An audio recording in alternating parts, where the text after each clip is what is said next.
Wassalatu wassalamu ala Rasulillah wa ala alihi wa ashabihi wa man tabi'ahu wa nasarahu wa wala. Ayat 37 sampai ke 41 dah. A'udzu billahi minasy syaithanir rajim. Bismillahirrahmanirrahim.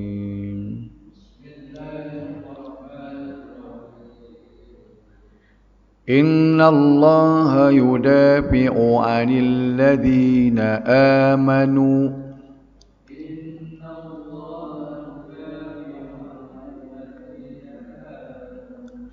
Inna Allah la yuhibbu kulla khawanin kafur.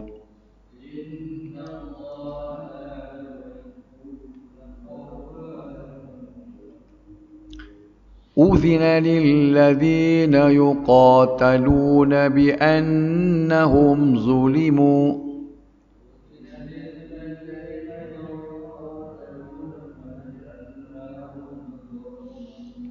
وإن الله على نصرهم لقدير.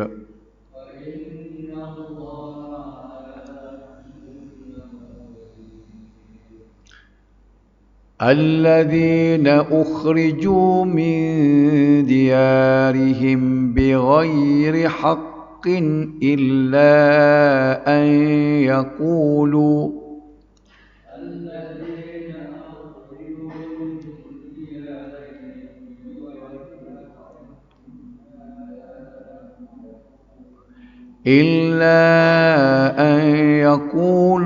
ربنا الله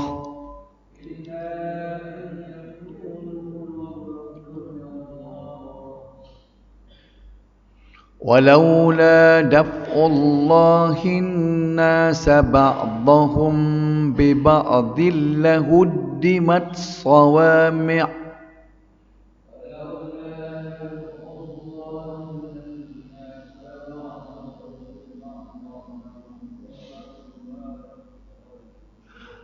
لهدمت صوامع وبيع وصلوات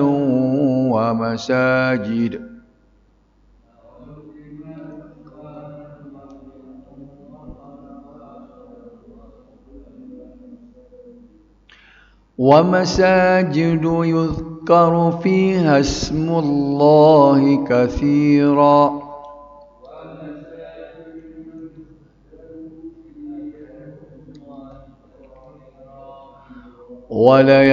ولينصرن الله من ينصره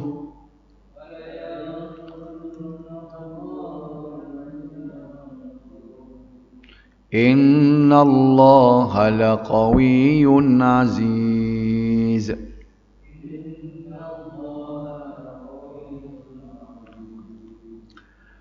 الذين إن مكناهم في الأرض أقاموا الصلاة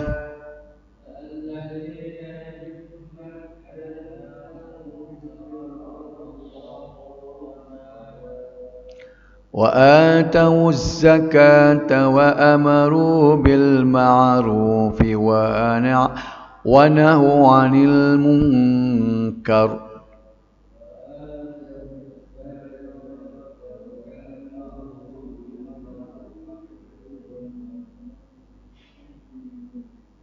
ولله عاقبة الأمور.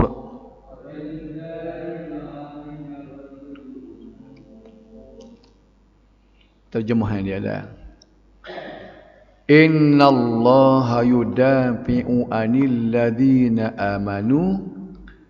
Inna Allah la yuhibbu kulla khawanin kafur. Inna Allah, sesungguhnya Allah, yudafi'u maknanya bela. Yudafi'u bela siapa dia? anil ladzina amanu, orang-orang yang daripada orang-orang beriman. Dia bela orang beriman. Sebab apa?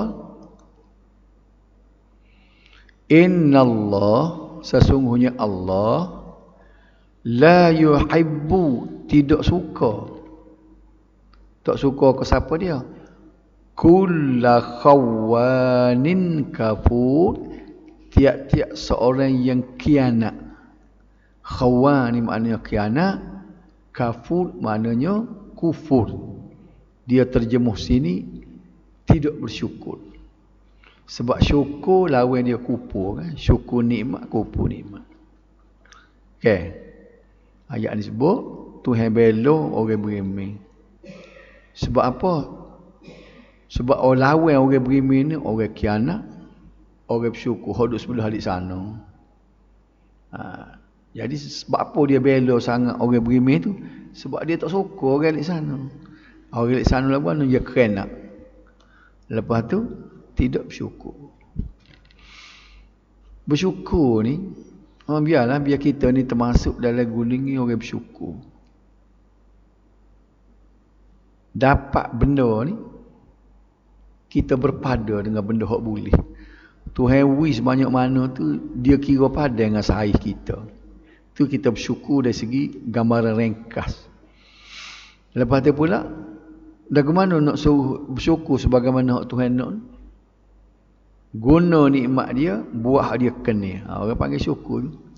Boleh pitih, tidak buat maksiat. Tubuh segar, guna untuk khidmat kepada agama, untuk kita selesai masalah kehidupan kita. Turut syarat lah. Jadi gini lah jawab dia, mudah kiranya, pusing kok mana, bila kita pakai hukum hakal, dia jadi syukur lalu. Tak pakai hukum hakal, kupuh lalu. Situ yang nak ukur saiz mudah sangat. Jadi kita kena nampak kita ni, kena ambil tali eci semua. Tali eci ke apa? Tali eci syarak. Nak suruh betul semua aku dengan syarak. Barulah jadi orang bersyukur. Huraian dia. Setelah Allah menyebutkan pekerti, dia sebut perangai. Perangai siapa dia? Orang-orang musyriki Mekah. Dia panggil musyriki Mekah tu sebab dia bersyirik. Sembah berhala. Musyriki ni. Dia ada 3 jenis. Orang hak Nabi basa duk berlawan dengan Mekah dulu. Duk Mekah dulu lah. Orang musyrikin hak sembah berhala, orang Yahudi, orang Nasrani. Khija orang musyrikin ni menyekat orang lain daripada memeluk Islam. Kalau dia tu badi keping, dia keping orang supaya sembah berhala agama nenek moyang. Lepas tu kalau dia lok ke Nabi cara Nabi keping untuk orang masuk Islam tak? Tu orang panggil pilihan raya yang bersih. Nah, turut peraturan. Tapi dok keren nak. Bila dia nampak pasar yang adik dia tak berapa laku, mula nak keren nak kat orang. Sebut Jamila ni ya tak? Sebut lah pilihan raya bersih. Tapi kalau dia ada kuasa, pandailah dia gunanya, disekat gau tu sekat gau ni. Ni perangai orang musyrikin ni. Dia tidak nak guna, orang panggil secara demokrasi. Tak. Jadi dia duk kutip halal Nabi. Nabi pula Tuhan beri amanah ke dia, tanggungjawab kena kembangkan Islam. Kena bawa Islam ni pergi daripada seorang ke seorang, daripada sebuah rumah ke sebuah rumah, daripada sebutir kampung ke sebutir kampung. Tiba-tiba orang nak halal. Halal itulah dia jadi perang. Nak rakyat perang jihad dalam Islam tu je puncanya. Sebab dari satu pihak Tuhan suruh kembang agama. Satu pihak tu pula pergi sekat. Sekat ni lah Tuhan pun turun perintah bila orang sekat perang. Tu nak rakyat dalam Islam ya perang-perangnya. Bukan kita nak mula perang, kerana dia sekat dakwah kita. Baik. Dia sekat orang memeluk Islam, lepas tu dia halang orang nak masuk Masjidil Haram. Sedangkan Masjidil Haram tu tempat orang Islam beribadat, Baitillah. Sedangkan dia pula keliling Kaabah tu, dia kutip letak tokong dia. Nampak situ tak. Baik, kemudian menyebutkan tentang ibadat haji dalam ayat tadi yang mengandungi banyak manfaat sama ada dari segi agama maupun dunia. Lalu disusul pula dengan menerangkan bagaimana caranya menghapuskan halangan yang dibuat oleh musuh-musuh Islam itu agar dapat ditunaikan kewajipan terhadap Allah dengan sempurna. Macam ayat tadi, guano iaitu ayat tadi, Allah bela orang Islam. Sebab apa? Dia benci ke orang kianak dengan orang kufur. Bunyi macam nak balah lagu tu tak? Memang ayat suruh perang tu. Tak apa. Hei orang Islam, orang beriman, Tuhan kata, perang-perang tak apa. Pas perang lagu mana nak lawan orang dia ni? Tak apalah, Tuhan kata, aku ada. Aku akan bela. Aku akan duduk adik orang beriman, aku akan bela. Sebab aku benci ke orang kianak dengan orang kufur. Nabi pun boleh keyakinan orang tak apa. Jadi betul sungguh Tuhan bela. Dalam ayat tadi bila disebutkan innallaha yudafi'u 'anil ladzina aman. Sesungguhnya Allah mempertahankan orang yang beriman. Allah janji akan mempertahankan hamba-hambanya yang mukmin, yang bertawakal dan menyerah nasib kepada Allah daripada bencana dan tipu daya orang-orang yang memusuhinya. Tak apa dah. Marilah demo nak kok mana pun kita ada Tuhan. Dia ada Tuhan son, gagah selalu. Kita ni sebenarnya pergantungan tawakal kita, seruh diri ke Tuhan ni tak berapa madulah mana kih gapo. Kita tak berapa, kita duk berasa tak berapa betul lagi kita. Betul tak? Kita nak rapuh pergi, misalnya tempat-tempat yang kita kata mencabar. Kita kata bismillah tawakkaltu 'ala Allah. Dengan nama Allah aku seruh diri kepada Allah. Masa nak seruh diri tu dia mari. Aku ni seruh-seruh ni aku setara mana dengan Tuhan? Dia mari situ. Tidak jiluh amalan kita berasa kita ni tak turut belah mana lagi perintah Tuhan. Situlah. Tapi macam Nabi dengan sahabat dia yakin. Sebab segala perintah Tuhan dia turut belaka, dia jujur belaka. Jadi dia tak heran. Mari kok mana-mana pun dia boleh lawan. Itu dia. Dan Allah akan menyelamatkan serta menolong mengalahkan musuh mereka dengan kesudahan. Lagu mana? Mendapat kemenangan. Ini janji Tuhan. Tuhan janji nasrum minallah wa fathun qarib. Pertolongan daripada Allah, kemenangan itu hampir. Sebab apa? Sebut dah tadi, Tuhan tolong orang beriman ni sebab innallah, sesungguhnya Allah tu la yuhibbu, tidak suka, dia benci kulla, setiap khawanin, orang yang khianat, kafur, yang lagi kufur, khianat dan kufur. Sesungguhnya Allah tidak menyukai tiap-tiap orang yang khianat lagi kufur. Kufur tadi sebut dah, maknanya tidak bersyukur. Huraian dia. Tentu sahaja pihak yang memusuhi orang-orang yang beriman itu tidak disukai oleh Allah. Dalam Quran kan dia sebut Hizbullah, Hizbus syaitan, Hizbullah. Hizbu ni makna puak Allah. Parti lah. Kalau parti ke parti Allah. Parti Allah, parti syaitan. Parti Allah, puak Allah ni apabila orang tu duduk di atas nak mendaulatkan agama Allah. Jadi tentulah Tuhan ni dia duduk alik pihak yang memusuhi orang Islam tu, orang kafir tu, tentu Allah tidak suka. Bahkan Tuhan marah, dia kata. Pasal apa? Disebabkan mereka mengkhianati amanah Allah yang berupa perintah dan tegahan, dan mereka tidak bersyukur terhadap nikmat. Dua perkara situ. Nombor satu, dia khianat amanah. Amanah Allah bagi kita gapo dia? Dua perkara ya. Tunggu apa yang dia suruh, tinggal gapo yang dia larang. Tu amanah. Walaupun kita tak pernah nampak Tuhan holo amanah ni. Kalau kita pergi masuk kerja kan, dia busnara tugas dak. Dia mau jadi tukang kebun ni misalnya. Ni tugas. Masuk pukul 8, balik pukul 4. Gapo kena buatnya? Rupuk kena mesin, sapuh kena buat. Tu orang panggil senara tugas. Jadi kita dengan Tuhan ni, kita tak pernah nampak Tuhan holo kita senara tugas. Tapi bila kita mengucap dua kalimah syahadat, dengan sendirinya senara tugas kita dua perkara tadi. Junjung perintah dia, jangan buat, menjauhi segala larangan dia. Hak ni benda mudah nak sebut, tapi siapa tahu nak buat, bukannya mudah nak buat.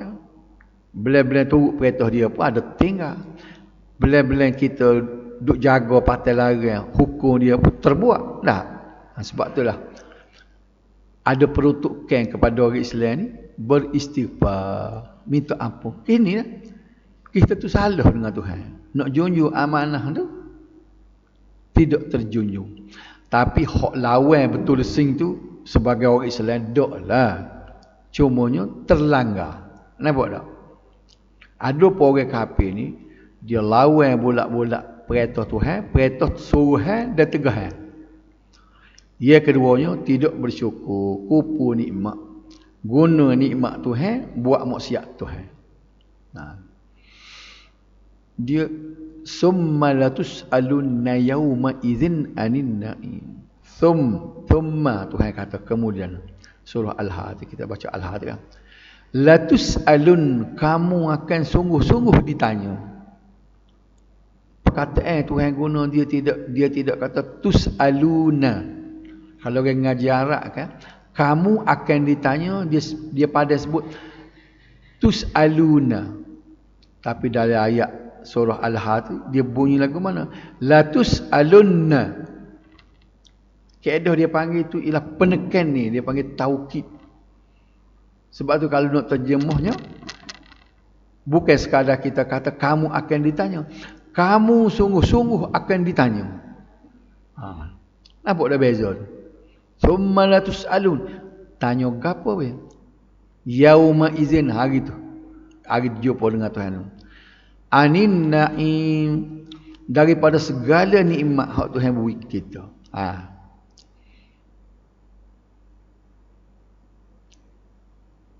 Ia disebut bila kita duduk di akhirat. Nak lakuh pagar, dia pajang daripada mahsyar. Dia sebut la tazulu qalma abdin yaumal qiyamah hatta yus'al an arba'i qisal. Tidak akan gerak tumit kita ni duduk di akhirat kena pajang sehingga lepas 4 soalan yang Tuhan tanya. Ini nikmat dia ni. Mereka akan tanya 4 soalan dulu baru boleh lepas nak pergi depan. Depan tu nak ke syurga, nak pergi mana lagi? Nyepajangkan mereka. Dalam banyak-banyak dia tanya an umurihi fima afnahu, daripada umurmu tu, umurmu jak muda pak tua, mu tahu gimana? Afna ni makna tahu dah. Mu tahu mana umurmu? Kalau orang tu tak ada jak muda pak tua kau alik bergalak. Tak cara hukum Tuhan, tak cara mengaji, tak cara agama. So tak lepas.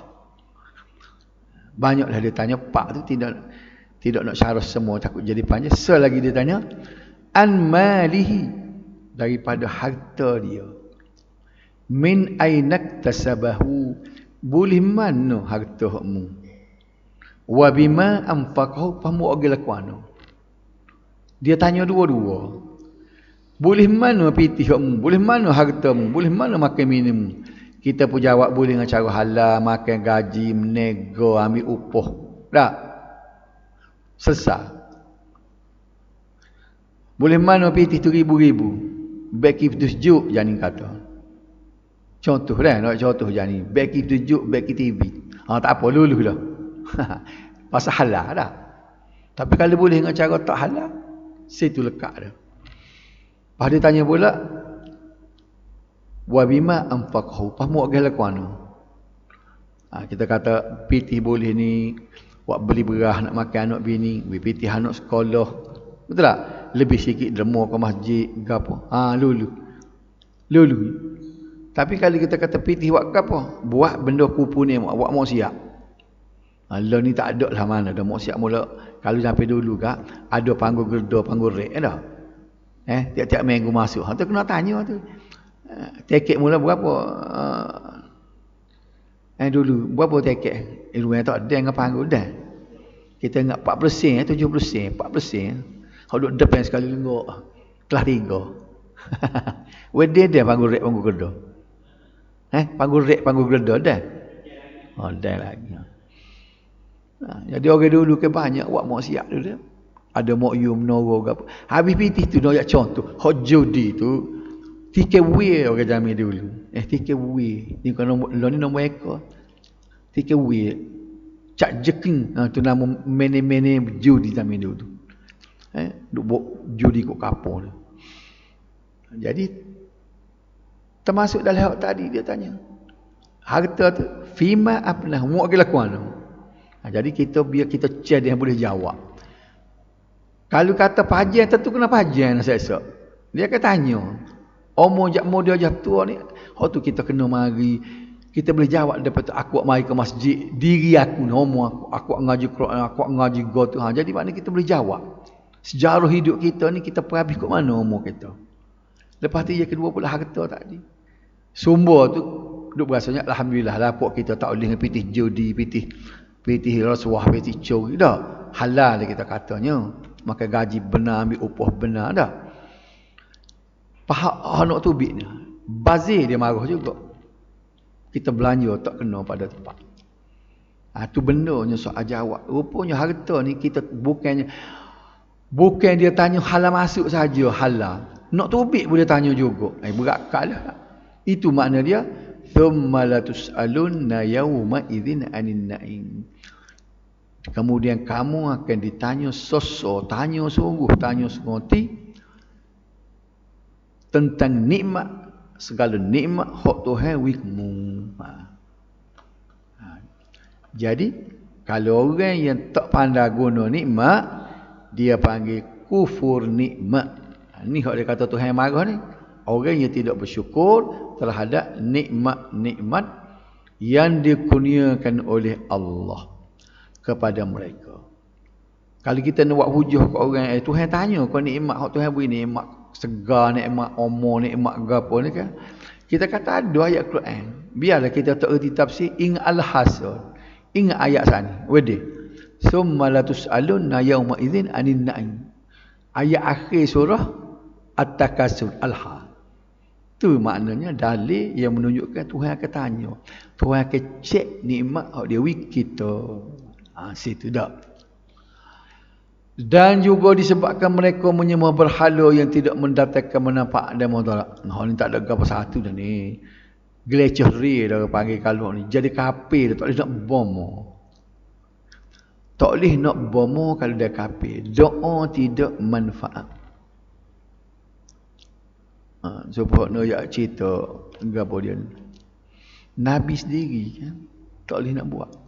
Pok saudara dia Abu Talib jatuh kafir kan. Tak boleh tolong. Hak jadi persoalannya sini.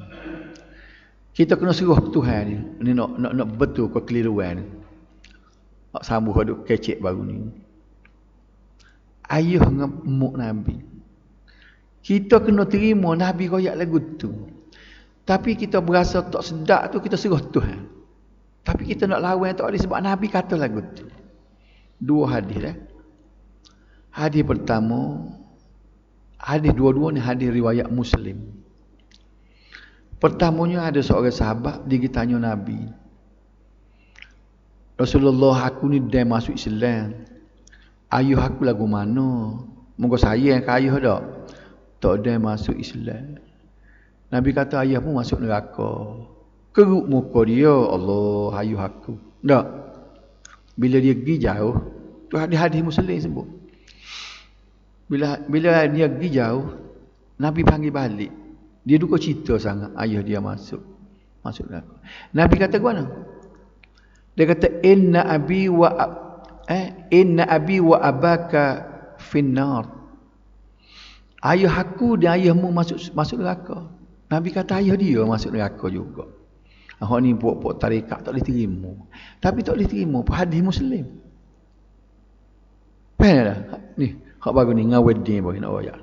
Hadis Muslim sebut gitu. Baik. Kita tengok pendapat Yusuf Qaradawi dalam masalah ni. Dia kata kita tak sehulah panjang. Kita kena terima hadis Muslim kata Nabi kata ayah aku masuk neraka. Hakikat sebenar yang Nabi kata gitu masuk neraka sungguh kau sebab ayah dia ni mati belum dibangkit jadi rasul. Dia takut jadi orang ni masuk dalam ahlul fitrah. Ahlul fitrah ni dia panggil satu zaman orang tu tak ada agama. Putus di antara Nabi dulu dengan Nabi akan datang dah. Sebelum lahir Nabi.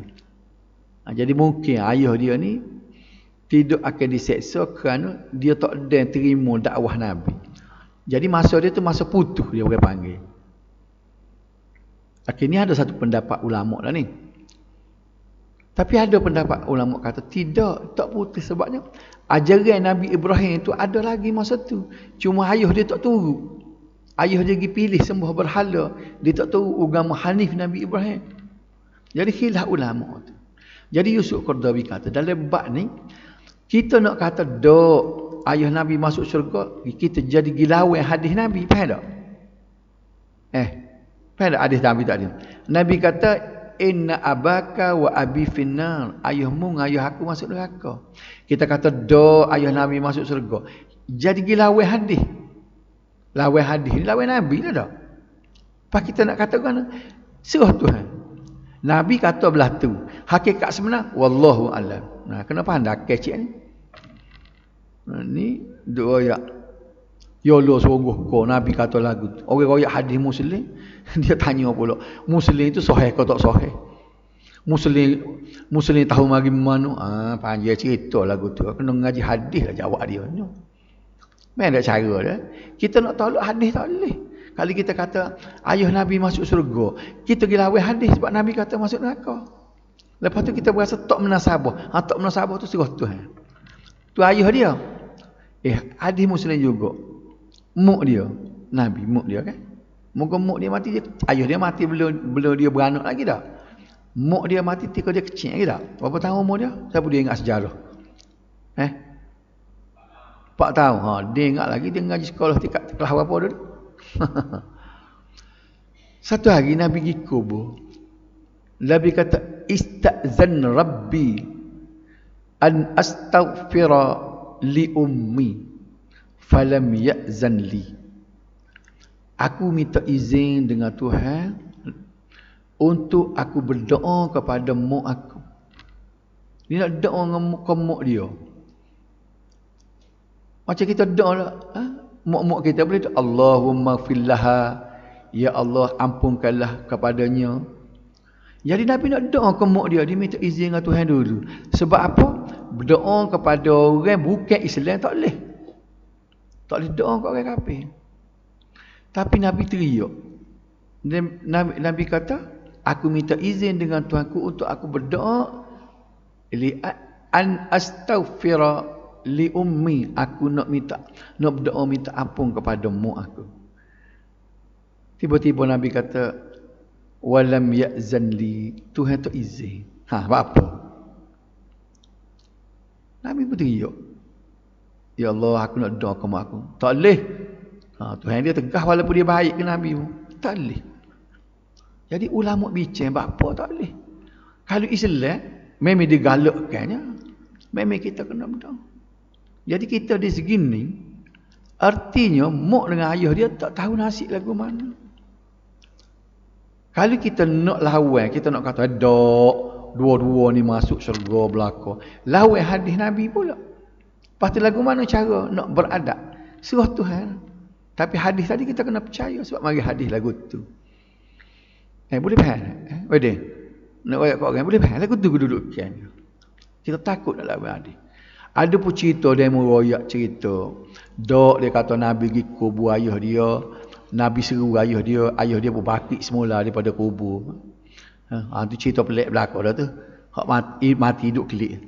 Ayah dia bakit semula, dia pun ajar ayah dia mengucap asyhadu an la ilaha illallah.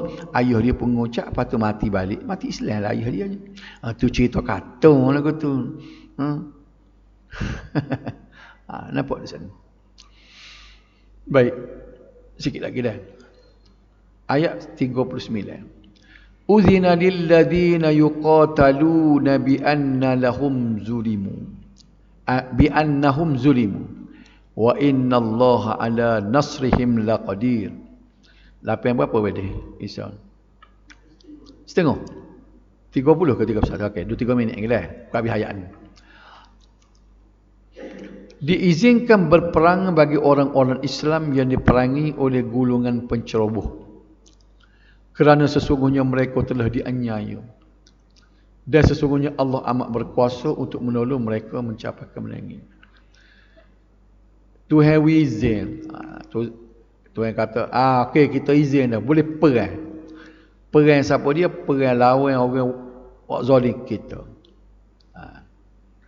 Baik. Lagu mana cerita? Untuk membuktikan kecintaan Allah kepada orang yang berimeh dan kebenciannya kepada orang yang khianat lagi kufur, maka diizinkan mereka berperang melawan orang musyrik yang menzalimi mereka. Belum turun ayat ni, orang Islam kena tindah, Nabi nak perang Tuhan tak beri lagi. Tu cerita awal dulu. Ia bila kena tok batu atas dada. Kenapa tak? Nabi tak tolong. Keluarga Yasir, Ammar bin Yasirnya panggil keluarga dia mati. Nyewak daging bakar. Orang kafir mati habis. Keluarga dia panggil api. Tapi nak melawan, Tuhan tak beri lagi. Orang-orang musyrik itu telah menzalimi sahabat-sahabat Nabi sallallahu alaihi wasallam secara amat yang melampau, serta menyeksa mereka, lalu mereka datang mengadu kepada baginda.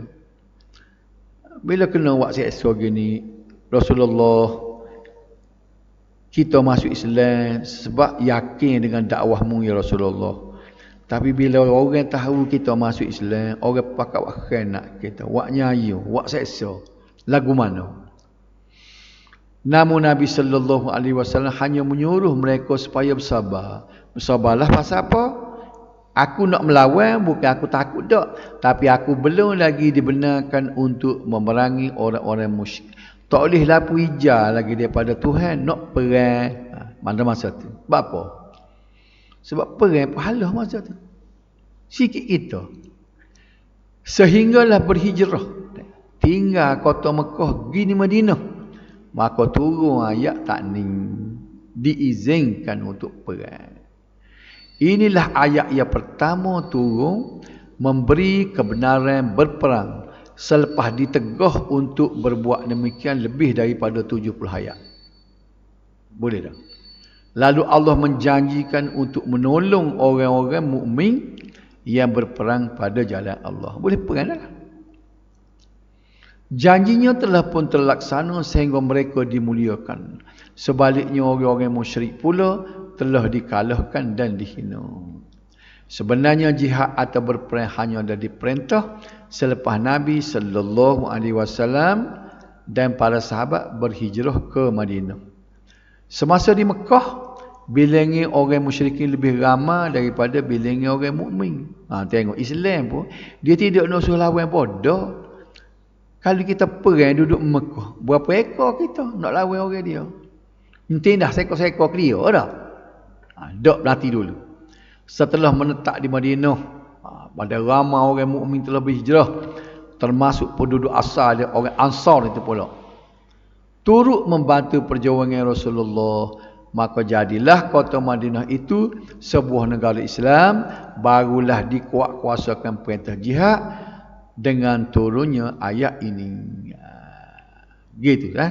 Jadi ayat berapa saat ni 39 surah Al-Hajj ni ialah ayat yang beri lapu hijau kepada orang Islam untuk perang lawan orang musyrik. Sekat itulah dulu dah.